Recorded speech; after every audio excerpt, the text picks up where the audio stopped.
Feelings भी आपके पास में, जैसे मैं लेता हूँ, मैं आ, हैप्पी हूँ, वेरी हैप्पी हूँ, एंड जॉय, आनंद में हूँ। तो आपके पास में क्या हो गया, ये भी एक ऑर्डर को फॉलो करती है। तो feelings is also a order. Okay, तो फीलिंग्स को भी हम ऑर्डर में कंसीडर करते हैं, ये भी ध्यान रखना है। ओके, तो ये हम यहाँ पर आते हैं अब नंबर्स में। क्लियर है? तो नंबर्स में जो पहला है आपके पास में वो है whole number.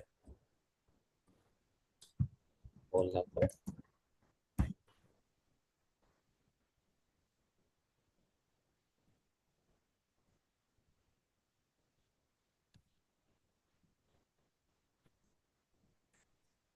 Whole numbers, you know that कि होल नंबर्स जो होते हैं इसमें कोई भी डेसिमल पॉइंट नहीं होगा। जैसे आपका 1 2 10 20 30, इसमें कोई भी डेसिमल पॉइंट नहीं होगा, है ना? तो वो हमारे होल नंबर है। देन दूसरे आपके पास में डेसिमल नंबर। तो डेसिमल नंबर्स अगर आपके पास में है तो ये आपको डेसिमल नंबर। तो डेसिमल नंबर्स में हमेशा पॉइंट्स होंगे, है ना? अगर आपके पास में ऐसा, और अगर पॉइंट जिसमें नहीं होगा उसमें जीरो लगा होगा तो वो आपके पास में डेसिमल पॉइंट होगा। ओके, देन दूसरा आपके पास में डेटा होगा रेशियो में। रेशियो में, रेशियो का मतलब आपके पास में 3/5 ऐसे ले लिया आपने, 5/6 ऐसे ले लिया आपके पास में, है ना? इस तरीके से, और कभी कभी कॉलन भी लगा होता है। देन तीसरा होता है आपके पास में परसेंटेज में। नेक्स्ट वन है परसेंटेज। ओके, तो ये आपका परसेंटेज में होता है। ओके, परसेंटेज का मतलब होता है 10%, ऐसे कुछ लिखा होता है, 10%, 20%, 35%, लाइक दैट, है ना हेमंत? इस तरह से लिखा होता है। Okay, right. तो आपके पास में whole number. Whole number means कुछ चीजें ऐसी होती हैं जो आपके पास में वो पॉइंट में आ ही नहीं सकती। ऐसी कौन सी चीजें हैं जो पॉइंट में नहीं आ सकते? एक दो एग्जांपल। यस हेमंत, जो एक। पॉइंट में नहीं आएंगी। हाँ, जो पॉइंट में आ ही नहीं सकते, उनको पॉइंट में लिख ही नहीं सकते आप। एक दो चीजें चलिए बताइए। Alphabetical things. नहीं, ये नंबर की बात हो रही है, अल्फाबेट नहीं आएंगे इसमें। जो तो पॉइंट में न्यूमेरिकल नहीं पार्ट आएंगी। आ गया ना, तो इसमें सारा कुछ हाँ नंबर जी। की बात होगी, अल्फाबेट आएंगे ही नहीं। आप बताइए, ठीक है। ऐसी कौन सी चीजें हो सकती हैं जो पॉइंट में आ ही नहीं सकती, आप लिख ही नहीं सकते उनको पॉइंट में। हम्म, नहीं। चलिए, अब मैं आपको बताता हूँ। जैसे नहीं। मेरे पास दो मोबाइल हैं, अब आप लिख सकते हो इसको राइट। 2.5 मोबाइल, नहीं। है ना? अगर मैं ऐसे कहता हूँ मेरे पास दो बाइक है, राइट। दो बाइक है, तो आप काउंट किस में लिखोगे, दो लिखोगे या 2.5? हाफ होता ही नहीं है, टू। है ना?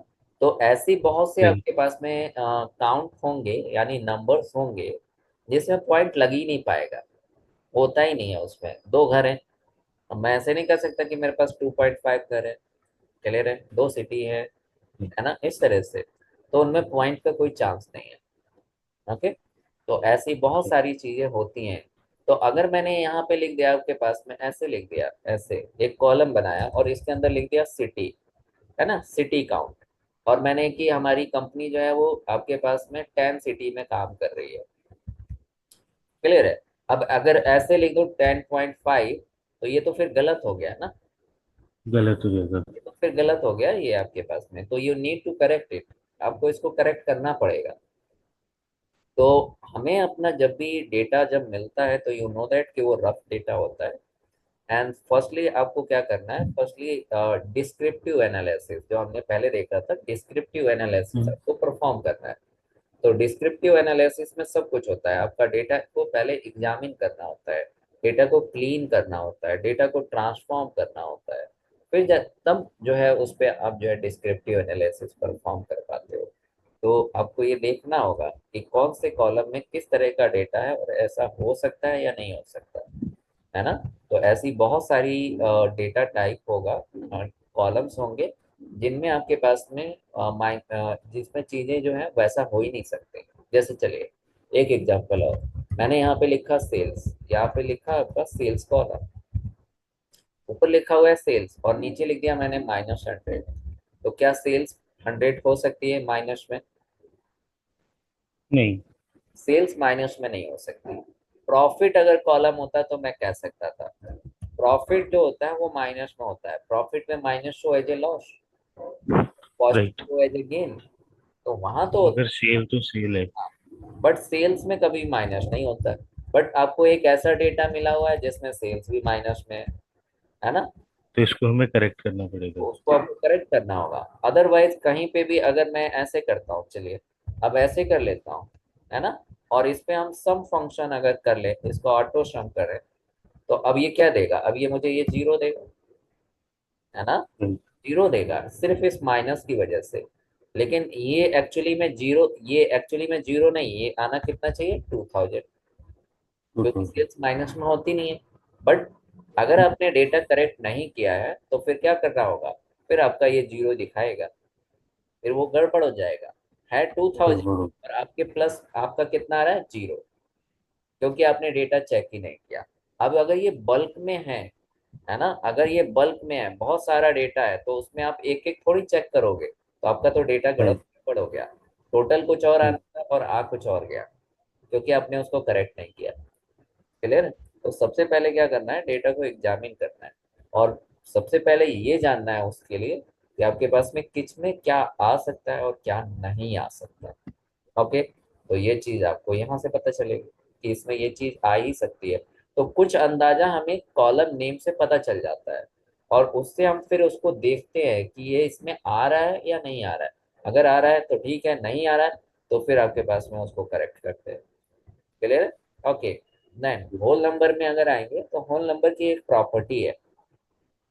होल नंबर जो होते हैं, अगर हम ऐसे कहें कि मैं आपसे कहता हूँ 1 से 10 के बीच में जितने भी नंबर हैं वो सब आप मुझे लिख दो, तो आप लिख सकते हो।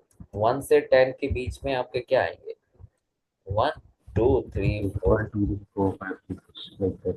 है ना, ऐसे ही आ जाएंगे। तो इसका मतलब क्या होता है, ये एक फाइनाइट है, ये एक फाइनाइट नंबर है।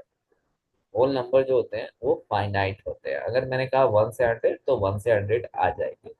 लेकिन अगर डेसिमल नंबर पे आएंगे, डेसिमल नंबर, तो डेसिमल नंबर में अगर मैंने कहा 1 से 2 तक के सिर्फ नंबर सारे लिख दो, तो वो भी आप नहीं लिख पाओगे, और कोई नहीं लिख पाएगा। यहाँ तो 1 से 10 तक का भी हमने नंबर लिख दिया है, लेकिन आपके पास में ये 1 से 2 का भी नंबर नहीं लिख पाएंगे सब लोग। क्लियर है, क्यों? क्यों, क्योंकि ये होगा 1.1 होगा। क्लियर है, पॉइंट में स्टार्ट हो जाएगा ये, 1.2 हो जाएगा, फिर 1 पॉइंट आपके पास में 3 हो जाएगा। तो ये जो .1 2 3 चल रहा है, नंबर का तो कोई अंत ही नहीं है ना, तो ये कहाँ तक जाने वाला है।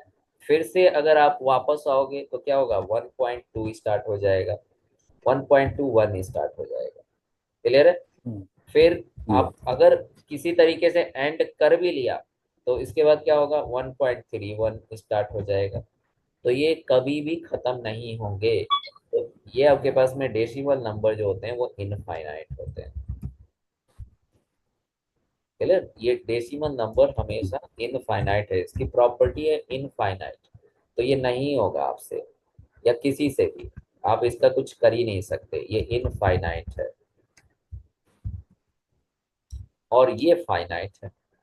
ओके, देन दूसरी एक खास बात क्या है, दूसरी एक खास बात है कि आपके पास में जो डेसिमल नंबर्स होते हैं, डेसिमल नंबर्स होते हैं, इसमें आपके पास अगर आपने लिखा 1.2 तो ठीक है 1.2 है, लेकिन अगर होल नंबर में यही चीज आएगी तो ये 1.2 नहीं होगा, वो 2 होगा। क्यों? क्योंकि यहाँ पे every value count as a individual. तो ये जो .2 है ना, ये क्या बनेगा, एक बन जाएगा, और ये 2 हो जाएगा। क्लियर है। तो आपके पास में क्या, राइट। जैसे हम ये कहें कि आपके पास जो है ना, आप अगर मैं ये कहता हूँ कि मेरे पास में 1.5 तरबूज है, तो होल नंबर में वो कितने आएंगे? दो। 1.5 का मतलब है होल नंबर में दो। क्यों? क्योंकि एवरी आपके पास में every individual value count as a single in a whole number. तो वो जो हाफ है ना, हाफ का कॉन्सेप्ट ही नहीं है होल में, तो वो वन है। लेकिन अगर डेसिमल में कहेंगे तो वो 1.5 है। क्लियर है? तो that is the whole number and that is the decimal number, बहुत बड़ा अंतर है इनमें। ओके, ये देखो आपको यही दिख रहा है कि इसमें लिखा ही नहीं जा सकता, ये इनफाइनाइट होते हैं, ये फाइनाइट होते हैं। इसमें every individual value count as a single, तो ये आपका हमेशा सिंगल काउंट होगा, चाहे उसका अगर अगर मैं कहता हूँ एक तरबूज और एक आपके पास में अगर वन पीस भी है, हाफ भी नहीं, वन पीस भी है, तो वो दो हो गए होल नंबर में। दो दो।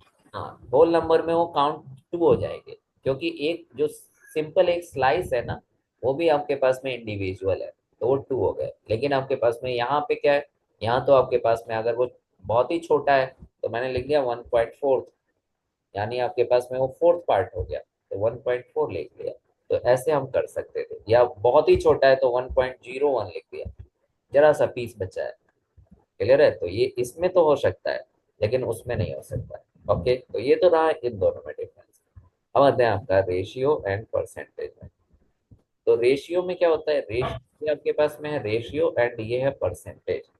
तो परसेंटेज में क्या होता है आपके पास में, अगर हम ऐसे लिखते हैं 10%, तो इसका एक्चुअली में मीनिंग क्या होता है? एक्चुअली मीनिंग होता है 10/100। यही तो मीनिंग होता है, 100। है ना? लेकिन इसमें क्या होता है अब ये भी तो वही है ना, तो इसका बेस जो होता है वो फिक्स होता है 100, लेकिन रेशियो का बेस फिक्स नहीं होता। अभी अब ये क्या है? 2/30, और ये क्या है आपके पास में?